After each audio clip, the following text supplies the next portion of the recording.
గత 2 సంవత్సరాల నుండి తెలుగు సినిమా ఫ్యాన్స్ అందరికీ ఉన్న కామన్ డౌట్ ఒకటే. బాహుబలిని కట్టప్ప ఎందుకు చంపాడు? రాజమౌళి బాహుబలితో తెలుగు సినిమా లెవెల్ ని ప్రపంచ స్థాయికి పరిచయం చేశాడు. ప్రభాస్ రానా అయితే ఒక రేంజ్ లో ఫేమస్ అయిపోయారు. బాహుబలి 2 కోసం ఎంతో మంది ఎదురు చూస్తూ ఉన్నారు. ఏప్రిల్ 28న ఈ సినిమా ఆడియన్స్ ముందుకు రానుంది. ఇక తెలుగు సినిమాకి పండగ వచ్చినట్టే బాహుబలి రిలీజ్ అంటే. బాహుబలిలో బల్లాల దేవగా చేసి బెస్ట్ విలన్ అవార్డు కూడా అందుకున్నాడు. బల్లాల దేవకి తండ్రిగా నాసర్ నటిస్తే కొడుకుగా అడవిశేష్ నటించాడు.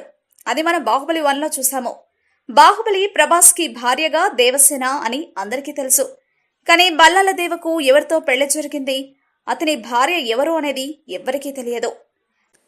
బల్లాల దేవకు జంటగా శ్రేయాసరన్ నటిస్తుంది అనే వార్త బాహుబలి 1 విడుదలైనప్పుడు ట్రెండ్ అయింది.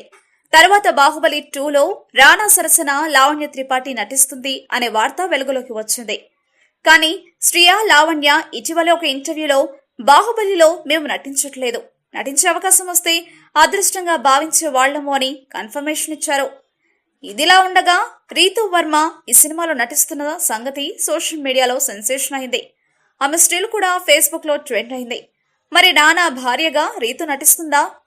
ఈ విషయంపై రానా స్పందించి ఇటీవలే ఒక ఇంటర్వ్యూలో బల్లాల దేవకి భార్యగా ఎవరూ నటించట్లేదు, అతని దృష్టి మొత్తం రాజ్యంపైనే ఉంటుందని, అతని భార్యను సినిమాలో చూపించట్లేదు అన్నారు. మరి ఫుల్ క్లారిటీ రావాలంటే శుక్రవారం వరకు ఆగాల్సిందే. మా వీడియోస్ మీకు నచ్చినట్లయితే లైక్, షేర్, సబ్స్క్రైబ్ చేయండి.